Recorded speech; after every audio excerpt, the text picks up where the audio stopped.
CM Arvind Kejriwal से जुड़ी 4 बड़ी खबरों से आगे खबरों का सिलसिला बढ़ाते हैं। 18 दिनों बाद अरविंद केजरीवाल तिहाड़ जेल से निकलने वाले थे, लेकिन सुबह सुबह उन्हें झटका लग गया और दिल्ली हाईकोर्ट ने फिलहाल उनकी रिहाई पर रोक लगा दी है। दरअसल ईडी ने दिल्ली के मुख्यमंत्री अरविंद केजरीवाल की जमानत को हाईकोर्ट में चुनौती दी है। ईडी के वकील ने कोर्ट में कहा कि निचली अदालत में सुनवाई के दौरान उन्हें बात रखने का मौका भी नहीं दिया गया, उनकी बात पूरी नहीं होने दी गई और ईडी की अर्जी पर हाईकोर्ट में सुनवाई चल रही है। कुल मिलाकर केजरीवाल की रिहाई पर सस्पेंस बना हुआ है कि क्या केजरीवाल आज रिहा होंगे या नहीं। सबसे बड़ी बात यह है कि दिल्ली हाईकोर्ट में केजरीवाल मामले में सुनवाई अभी जारी है। ईडी की याचिका पर सुनवाई हो रही है और ईडी की वहां दलीलें एएसजी राजू रख रहे हैं, जो कह रहे हैं कि निचली कोर्ट ने ऑर्डर में डेट्स में भी गलती की है, यहां तक कि हमारी सुनवाई तक पूरी नहीं होने दी, जल्दबाजी में फैसला लिया, हमें हमारी बात रखने नहीं दी गई। इस पर बहुत भारी बात ईडी वहां अभी दलीलें रख रही हैं। केजरीवाल की जमानत पर हाईकोर्ट में अभी फिलहाल रोक लगी हुई है। हाईकोर्ट ने कहा है जब तक सुनवाई पूरी नहीं होगी तब तक रिहाई की प्रक्रिया पर रोक लगी रहेगी। ईडी ने दिल्ली हाईकोर्ट में केजरीवाल को मिली जमानत को चुनौती दी है। कल राउज एवेन्यू कोर्ट ने केजरीवाल को जमानत दी थी, ईडी ने हाईकोर्ट में इसे चैलेंज किया। ईडी की ओर से कहा गया कि कल रात 8 बजे कोर्ट का आदेश आया है, अभी पूरा ऑर्डर अपलोड नहीं हुआ, हमें अपनी पूरी बात कहने का मौका तक नहीं मिला। ईडी ने जमानत को चैलेंज करते हुए अर्जेंट स्टे की मांग की है और हाईकोर्ट ने कहा है कि अभी तक जब तक हम इस बात को पूरा नहीं सुन लेते तब तक आप बेल की प्रक्रिया पर स्टे रखेंगे, उस पर कोई काम नहीं होगा। विक्रांत यादव दिल्ली हाईकोर्ट से लाइव जुड़ रहे हैं इस वक्त। विक्रांत, सबसे बड़ी बात है कि एएसजी ने अब अपनी दलीलों में कहा है कि केजरीवाल की तरफ से उनका पक्ष रखने के लिए कोर्ट ने पूरा समय दिया, लेकिन हमें बीच में ही काट दिया गया। ये बात मीडिया में भी रिपोर्ट हुई और दूसरी बात उन्होंने कहा कि ऑर्डर में तारीखें भी गलत लिखी गई हैं। देखिए आनंद, इससे भी ज़्यादा बात कही है ईडी की तरफ से एएसजी राजू ने। उन्होंने कहा कि अरविंद केजरीवाल के वकीलों को ये कहा गया कि आप ब्रीफ रहिए, तो वो ब्रीफ उन्होंने नोट दिया, उन्होंने ज़्यादा लंबी दलीलें नहीं दी। तो विक्रम चौधरी जो अरविंद केजरीवाल की तरफ से ट्रायल कोर्ट में भी मौजूद थे, आज भी कोर्ट में मौजूद है, उन्होंने कहा कि ईडी अब हमें नहीं बताएगा कि हमें कितनी दलीलें निचली अदालत में रखनी चाहिए थी और कितनी नहीं रखनी चाहिए थी। दूसरी बात कि ईडी जो लीगल पॉइंट पर जो बात कर रही है, ईडी का बेसिकली सबसे पहली बात तो आनंद ये कि ट्रायल कोर्ट के ऑर्डर को ईडी ने परवर्स करार दिया। ईडी ने कहा है कि जिस तरीके से ये आदेश सामने आया है, जिस तरीके से आदेश दिया गया है, ये परवर्स है। दूसरा, उन्होंने कहा कि हम जब अपनी दलीलें कोर्ट में रख रहे थे तो कोर्ट ने कहा कि आप जल्दी पूरा कीजिए, उन्हें ऑर्डर सुनाना है। तो एक तरह से उन्हें पूरी दलीलें रखने का मौका नहीं मिला। वो रिटर्न स्टेटमेंट देना चाहते थे, रिटर्न स्टेटमेंट नहीं दिया गया।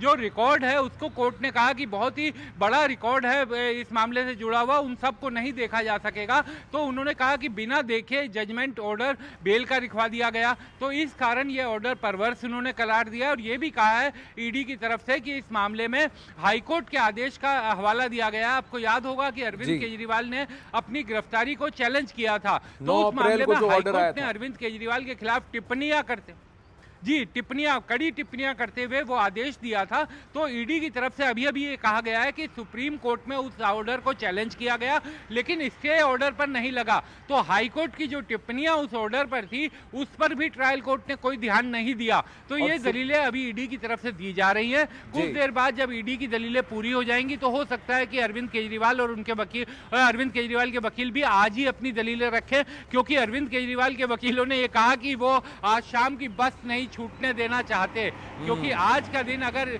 कोर्ट में निकल गया या आदेश सुरक्षित हो गया या आगे चल गया तो आज कम से कम नहीं निकल पाएंगे, क्योंकि कोर्ट ने ये कहा है कि अब जब तक सुनवाई नहीं होगी तो बेल बॉन्ड और बाकी प्रक्रिया पूरी नहीं होगी। सबसे बड़ी बात कोर्ट का ये कहना, ईडी का ये कहना है दिल्ली हाईकोर्ट में कि लोअर कोर्ट में, राउज एवेन्यू कोर्ट में जज ने हमारी बात पूरी सुनी भी नहीं और ये कह दिया कि हम ऑर्डर सुनाने वाले हैं। तो ये कैसे हो सकता है कि आपने मेरी बात नहीं सुनी और फिर आप ऑर्डर सुना रहे हो। दूसरी बात, 9 अप्रैल को जब अरेस्ट को चैलेंज किया गया तो दिल्ली हाईकोर्ट के ऑर्डर को फिर उन्होंने सुप्रीम कोर्ट का दरवाजा खटखटाया, पर सुप्रीम कोर्ट ने भी उसके खिलाफ स्टे पास नहीं किया। यानी कि हमारी जो दलीलें हैं अरविंद केजरीवाल के खिलाफ वो माननीय है, लीगल है, उसकी लीगैलिटी को सुप्रीम कोर्ट तक ने नहीं गलत ठहराया। तो राउज एवेन्यू कोर्ट ने उसको क्यों कंसिडर नहीं किया। वहीं अरविंद केजरीवाल की जमानत के खिलाफ ईडी के हाईकोर्ट जाने पर सुनीता केजरीवाल ने तीखी प्रतिक्रिया दी है। अनशन के मंच पर पहुंची सुनीता केजरीवाल ने कहा कि ऐसा लग रहा है कि केजरीवाल मोस्ट वांटेड हो। कल ही आपके मुख्यमंत्री को बेल मिली, अभी सुबह ऑर्डर अपलोड होना था, ऑर्डर अपलोड नहीं हुआ और ईडी हाई कोर्ट पहुंच गई ऑर्डर को स्टे करवाने के लिए।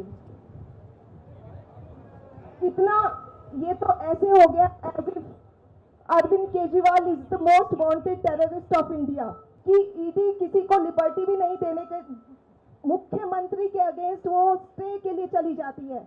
अभी हाई कोर्ट में फैसला आना बाकी है, आशा करते हैं कि हाई कोर्ट न्याय करेगा। अभी और भी दलीलें दी जा रही हैं। ये कहा जा रहा है कि लोअर कोर्ट ने, निचली कोर्ट ने दिल्ली हाई कोर्ट के ऑर्डर्स का ही को नहीं माना है, उसको अमान्य कर दिया है, उसको समझा नहीं, उसको कंसिडर नहीं किया। केजरीवाल की जमानत का विरोध करने हाईकोर्ट पहुंची ईडी ने क्या क्या दलीलें दी हैं, जरा विस्तार से आपको ये भी बताते हैं। देखिए, ईडी ने केजरीवाल की जमानत के आदेश पर तुरंत स्टे लगाने की मांग की। सुनवाई के दौरान ईडी ने कहा कि हमें पूरी तरह से दलीलें रखने का मौका नहीं मिला।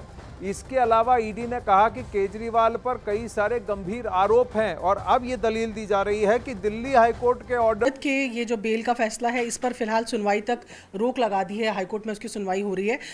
सौरभ भारद्वाज और तमाम आम आदमी पार्टी के जो नेता हैं वो कह रहे हैं कि कानून का इस देश में अब कुछ रह ही नहीं गया है, ऑर्डर भी रिलीज नहीं हुआ है और उस पर स्टे लेने के लिए पहले ही सरकारी वकील ईडी को कह रहे हैं कि पहुंच गए हैं। कल जब कानून ने ही उनको बेल दिया था तो सत्यमेव जयते था, और आज अगर जांच एजेंसी कानून जारी है तो कानून का कोई फ़ायदा नहीं है।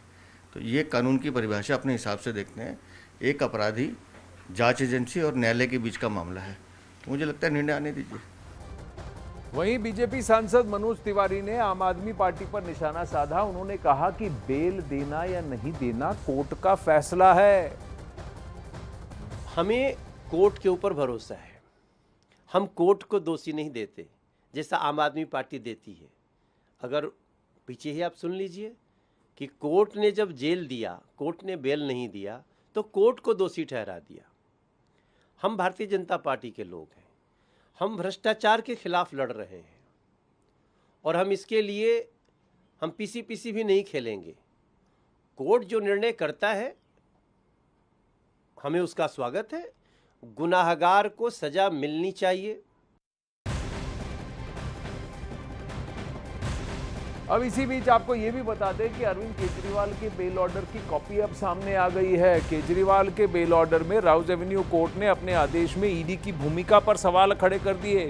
कोर्ट ने लिखा कि आरोपी पर केस चलाने के लिए पर्याप्त सबूत नहीं है और पर्याप्त सबूत बिना हिरासत में नहीं रखा जा सकता। कोर्ट ने आदेश में लिखा कि ईडी इस मामले में पक्षपाती रवैये से काम कर रही है। साथ ही कोर्ट ने कहा कि ईडी ये साबित करने में नाकाम रही है कि विजय नायर अरविंद केजरीवाल की ओर से काम कर रहे थे। इस बात का कोई सबूत नहीं कि विजय नायर आरोपी के निर्देश पर काम कर रहा था। इसके अलावा कोर्ट ने कहा कि ईडी इस बात को भी नहीं बता पा रही है कि प्रोसीड ऑफ क्राइम का गोवा विधानसभा चुनाव में कैसे इस्तेमाल किया गया। जबकि इन्हीं दलीलों पर जो कि ईडी ने रखी है, दिल्ली हाईकोर्ट का बहुत ही डिफरेंट व्यू था। अप्रैल 9 के ऑर्डर में अगर कहा जाए, देखा जाए तो प्राइमा फेसी उन्होंने कहा कि अरविंद केजरीवाल का इन्वॉल्वमेंट सीधा लगता है क्योंकि अप्रूवर विजय नायर का उनके साथ कनेक्शन और इस पैसे का हवाला रूट से गोवा जाना, ये सब कोर्ट में रखे गए थे, तथ्य रखे गए थे। विक्रांत, यही बात अभी एएसजी राजू ने दिल्ली हाईकोर्ट के सामने रखी है कि जो आपके ऑब्जर्वेशन रहे हैं इस केस में, जो आपने देखा और जिसे सुप्रीम कोर्ट ने भी अवमान्य नहीं किया, उसी को नकार दिया, दरकिनार कर दिया राउज एवेन्यू कोर्ट ने। ऐसा कैसे हो सकता है? देखिए, बिल्कुल राउज एवेन्यू कोर्ट का जो आदेश है और दिल्ली हाईकोर्ट का जो आदेश है जिसमें गिरफ्तारी को चैलेंज किया गया था, दोनों को देखें तो दोनों में कई चीज़ें, एक ही फैक्ट पर अलग अलग चीज़ें अलग अलग तरीके से उसे देखा गया है। और कानून तो आनंद हमेशा से किस तरीके से कानून को देखने का नज़रिया क्या है, एक सबूत जो सामने रखा जाए उसको किस नज़र से देखा जाए, इस पर अलग अलग अदालत के अलग अलग व्यू हो सकते हैं। ले यही चीज़ इस मामले में भी सामने आ रही है। लेकिन हाईकोर्ट ने, क्योंकि उनकी गिरफ्तारी को चैलेंज जो किया गया था उसे खारिज किया था, अरविंद केजरीवाल को किंगपिन बताया था। अब जो ट्रायल कोर्ट का आदेश है उसमें तो यहाँ तक कह दिया गया है कि ईडी अभी तक केवल 40 करोड़ रुपए के लेन देन की बात पता कर पाई है, 60 करोड़ को नहीं पता कर पाई, और उस 60 करोड़ का पता करने के लिए वो एक तरह से समय खरीदना चाह रही है।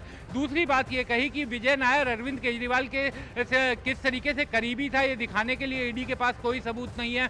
ये दिखाने के लिए ईडी के पास कोई सबूत नहीं है कि 40 करोड़ रुपया जो वो बार बार कहती है कि विधानसभा चुनाव में खर्च किया गया, वो कैसे खर्च किया गया, कहां खर्च किया गया, इसके लेकर ईडी साइलेंट है। और ईडी के लिए बायस शब्द का भी इस्तेमाल किया है कि अरविंद केजरीवाल को लेकर वो बायस है। ये जजमेंट में लिखा गया है राउज एवेन्यू कोर्ट में, न्याय बिंदु जज न्याय बिंदु का जो ऑर्डर है। तो निश्चित तौर पर ईडी ये तमाम चीजें उठा रहा है, और ईडी की तरफ से अभी एसवी राजू ने ये कहा है कि गैर जरूरी चीजों को, वहां पर गैर जरूरी तथ्यों को ध्यान में रखा गया, और जो जरूरी तथ्य थे उनको नजर से हटाया गया। तो ये अपने आप में जमानत का जो आदेश है उसे खारिज करने के लिए काफी है। यह दलील अभी एसवी राजू की तरफ से दी गई है। इस वक्त बड़ी खबर आ रही है अखाड़ा में, हाईकोर्ट में ईडी की ओर से दलीलें पेश हुई हैं। ईडी ने कहा है हाईकोर्ट ने अनेक टिप्पणी सीएम और उनकी भूमिका पर की थी, इस सब को दरकिनार किया गया है। जमानत देने से पहले लोअर कोर्ट ने इस पर ध्यान नहीं दिया, उस आदेश को सुप्रीम कोर्ट में चुनौती दी गई थी और सुप्रीम कोर्ट ने भी उसे अवमान्य नहीं किया, बाध्य नहीं किया। सुप्रीम कोर्ट ने भी जब अरविंद केजरीवाल को जमानत देने की बात की थी तब उनसे खास कहा था सिर्फ चुनाव की प्रक्रिया में कैंपेनिंग का ही उनका रोल था, और ये भी कहा था कि वो सीएम या सीएम की भूमिका या सीएम के दफ्तर या सेक्रेटेरिएट में कदम नहीं रखेंगे और उससे रिलेटेड किसी भी व्यक्ति से वो संपर्क में नहीं रहेंगे। हाईकोर्ट में ईडी की ओर से और दलीलें आई हैं कि अनेक टिप्पणियां दी गई हैं, अनेक बातें की गई हैं, और एएसजी राजू ने कहा कि राउज एवेन्यू कोर्ट में उन्होंने कई सारे तथ्य सामने रखे, लेकिन किसी भी तथ्य को वहां पर स्वीकार नहीं किया गया, उसे कंसिडर नहीं किया गया। ऐसा लग रहा था कि हमें हमारी बात रखने का मौका नहीं दिया गया, और कहीं ना कहीं जज ने पहले ही कह दिया कि मुझे ऑर्डर पास करना है।